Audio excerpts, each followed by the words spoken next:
Harihara Veeramallu Pawan Kalyan action drama ఎలా ఉంది? Pawan Kalyan cinema అంటే అభిమానులకే కాదు, బాక్సాఫీస్ కు అదో పెద్ద పండుగ. అందుకే ఆ పండుగ ఎప్పుడెప్పుడు వస్తుందా అని అందరూ ఆసక్తిగా ఎదురుచూస్తారు.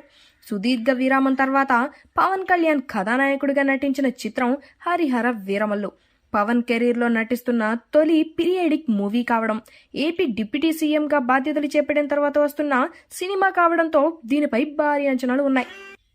ఏపీ డిప్యూటీ సీఎంగా బాధ్యతలు చేపట్టిన తర్వాత వస్తున్న సినిమా కావడంతో దీనిపై భారీ అంచనాలు ఉన్నాయి.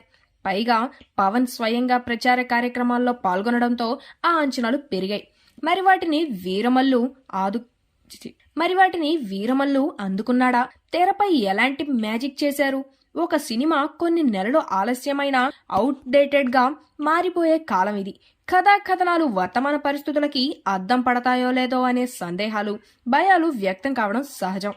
అలాంటిది 5 ఏళ్లకు పైగా ఈ సినిమా సెట్స్ పై ఉంది. అయితే చారిత్రాత్మక నేపథ్యం కారణంగా ఈ కథకి అలాంటి ఇబ్బందేమీ కలగలేదు. పైపెచ్చు ఇప్పుడు ఎక్కువగా మాట్లాడుకుంటున్న సనాతన ధర్మం నేపథ్యాన్ని ఇందులో బలంగా స్పృశించారు.